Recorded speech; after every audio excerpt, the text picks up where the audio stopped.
Hello sewing friends, Deb here, Slap Happy Sewing. I was up here in my bedroom doing a bit of sewing and thought, oh, I should put the camera on and have a chat to you all. So what made me think of that was I'd have to move my ironing board back because what's going on down there, I'll show you. Yeah, the drawer runner has broken, so I'm going to have to get it fixed. But so at the meantime, I've got to make sure I don't trip over that drawer. What have I been doing? Actually, I have been a busy girl, and I have made a couple of Aria shirts. Now, if I get them out of the wardrobe so that you can see. First one, the Love Notions Aria, and here's the second one I made. Now, I have got cut out a Cashmerette shirt whose name has just eluded me.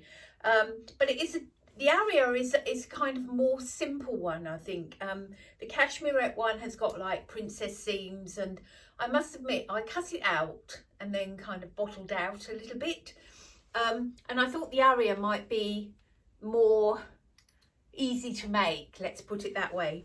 Now, for someone like me, I don't think ever in my life I have managed to own a shirt that actually fits me, because two things: the length, shirts are often too short, and also the bust problem. So in order to have a shirt that goes round my bust and doesn't pull, generally the shoulders have to be kind of down there, then the whole thing looks incredibly big and baggy.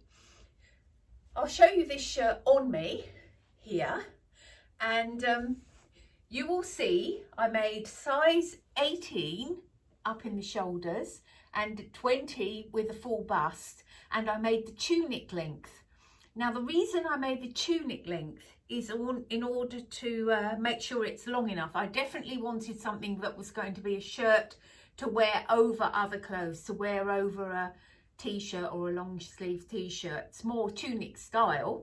So I made the tunic length thinking I don't actually want a tunic, but actually I thought that the original pattern was quite short. And as I'm 5'8", I thought it can't be. If I just make the tunic, then I'll take it up if it's too long. Actually, I haven't needed to take it up. I think it's pretty good length. Probably not a good length. You don't want the tunic length unless you really want to wear it loose, I think, though, because it'd be quite a lot to tuck in.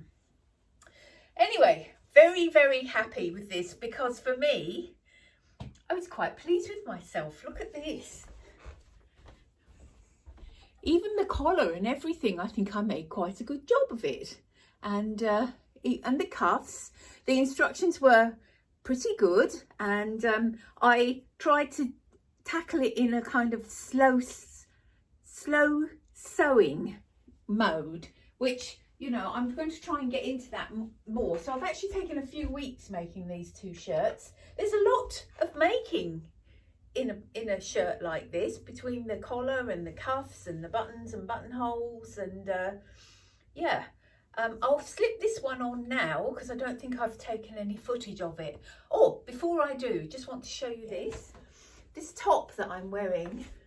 It's actually a shop bought top, and it's got a kind of almost like a bit of a swing style, and it's lovely warm, and I've got a jumper on underneath it. Just mentioning it now because I thought I like the shape of this so much. I thought, well, and I like the neck. I thought this is a top that I think I would. It's so simple. I think I ought to make a pattern out of it and copy it. And you know, but when reviewing my patterns, I think that often I have bought too many patterns in the past. So if you're a new sewer, just be careful about buying this pattern and that pattern. Now, in general, a lot of my patterns have been like $5 jobbies, or, you know, Ellie and Mac $1 ones. But I've got too many, really. And I think probably I'm going to try a bit more copying the clothes that I really like.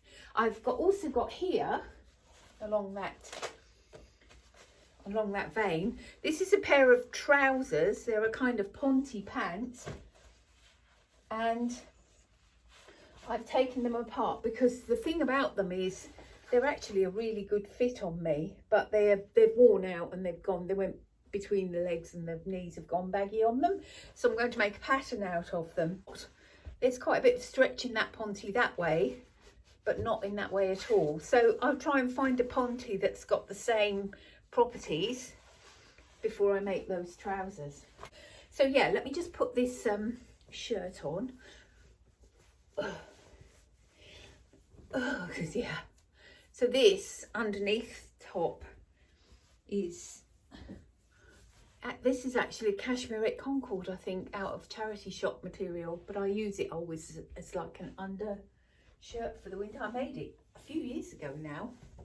So here is the other Aria shirt. Now with these buttons, I like it because the dynamic of it is quite kind of country-ish, and my style guideposts are English country, boho and authentic. So if clothes fit any of those categories, they should be right for me. Actually, I don't think it goes very well with my brown shirt, but if I can step back, I hope you can see it. If it doesn't show well, I'll try and film myself in better light. But anyway, so here we go. And of course, it's a versatile garment because you can wear it open, closed. I do like anything because I'm just really quite like busty and I've got quite a lot in the middle. I like anything that you know, divides up my top half, because I think it's definitely more flattering for someone like me. So there we are. Ta-da! And of course you can roll the sleeves up and all of that jazz. Yep, so I actually feel really, really pleased that I've managed to make two shirts. I do think a shirt, I do like something with a collar. I think a shirt is kind of, I don't know, I like that bit of extra around the face and the V that it makes. So there.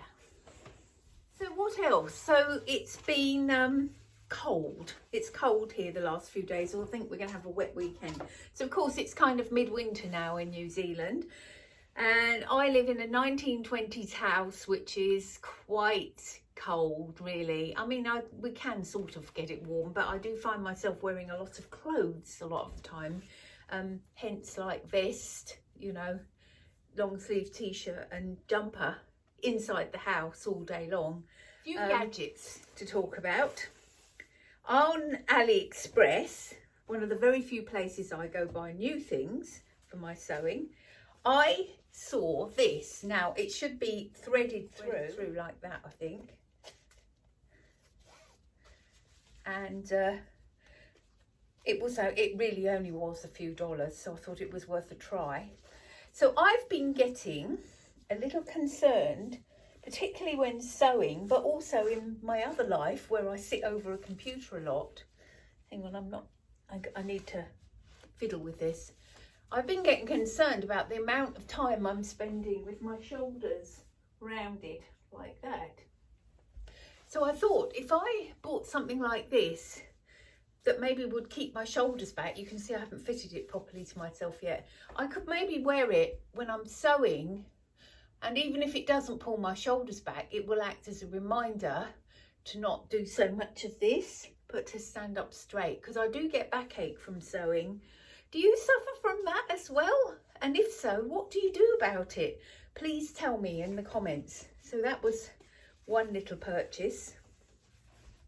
The next one, scissors. I have got so many pairs of admittedly cheap scissors that are a bit on the blunt side, can't be used for sewing. So at great expense, I bought this scissor sharpener. You can take it out so you can use it left or right-handed, but to be perfectly honest, it doesn't seem to work very well. Have you seen one of these? What am I missing? How do you sharpen your scissors? Yeah, I have been really good lately at getting through really a lot of these alterations, repairs, little jobs like this, half finished projects. I've done an awful lot of little projects like that, and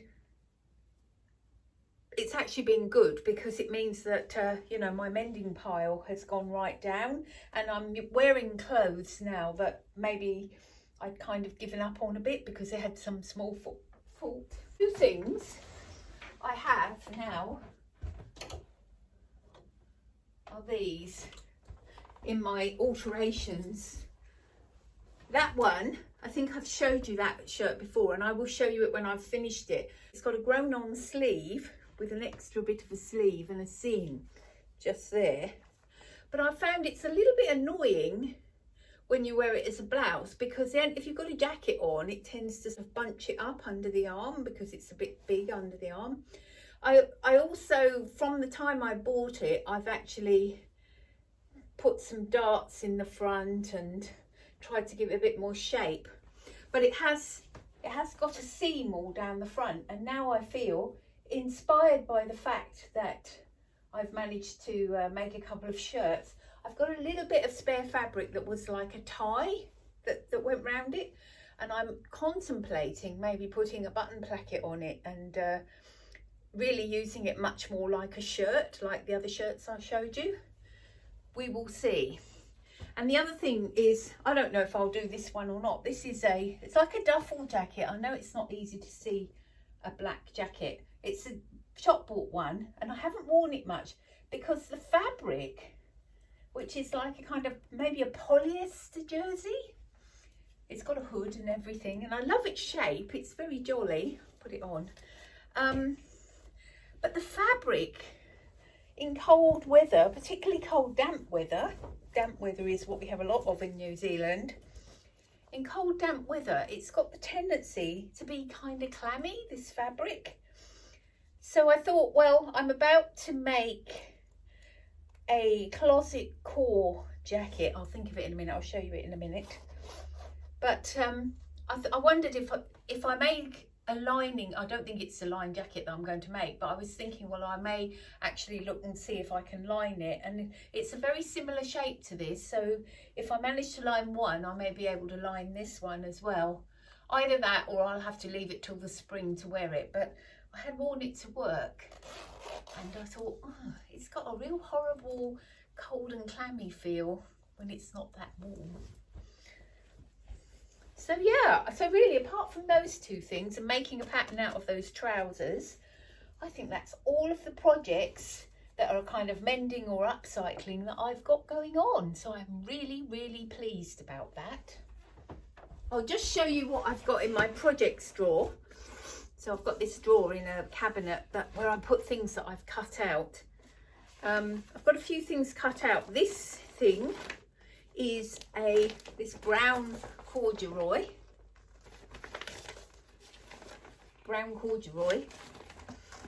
Remember my style guideposts? Country, English country, boho and authentic. That fits beautifully inside that. This is this one. It's the Sienna maker jacket, and you see that boxier one. That's why I'm kind of hoping it won't be that different from my black one that I just showed you. Yes, so I've cut that one out, haven't started it yet. That's been cut out for a while, but that's okay. I mean, there's no hurry. And very unusual for me to buy these expensive, like, I think for me this might be an $18, $19 pattern. But in fact, this Sienna maker jacket is like, excuse me going round, this Sienna maker jacket is like two jackets. There's that jacket, which is like more like a coat, a long one, and then there's the one that I showed you. Oh, what have I done with this? See, it's almost like two jackets. So I felt like the pattern was better value because of that. To me, $18 is a huge amount of money to spend on a pattern. Having said that, you know, I'm trying to save money at the moment and rein in my spending, but I have been awfully tempted by the Cashmerette Club. I think they've got a deal on 25% off or something, and I almost clicked on it, but when it got into New Zealand dollars, it was way over $200, so I thought, no, too expensive. All right, what else is there? So there's this, which is actually something I need to stuff. It's a doorstop. I think I made it for a present and never finished it. Excuse me. And I've got this one now in this, you know, this is all stash fabric, so I'm only using my stash fabric at the moment because I've realised that being as I'm 60, how old am I? Oh, 62, coming up 63 in August, that I had better get rid of some of this stash fabric because I think I've got more than I'm ever even going to need in my life.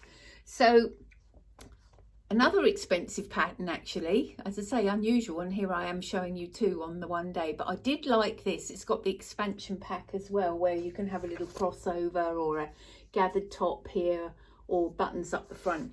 I like this Hope dress very much. I wanted to make it nice and long, wanted to make it in a plain fabric, and I had this. I've got quite a bit of this. It's like a purple colour. I don't know what that would be, polycotton of some sort or whatever. Hopefully it's drapey enough.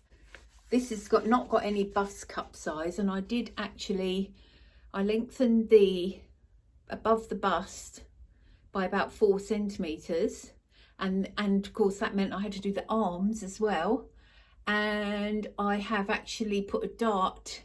I did a full bust adjustment, but I put the dart so that it comes down here in the waistband of the dress. So, you know, this is stash fabric and it's not particularly precious, so hopefully it works out, or I can finagle with it to make it work out. I also lengthened the dress by 4 centimetres. I want to make absolutely sure this dress comes down, hopefully well past my calf muscle, which is supposed to be the more flattering, or even down to my ankle. So there's that. And then, as mentioned, I have cut out this Cashmerette.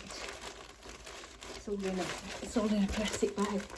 This Cashmerette Harrison shirt, and that was the one that I cut out, and then I thought, I think it might be a bit more fussy than I thought because it's got princess themes.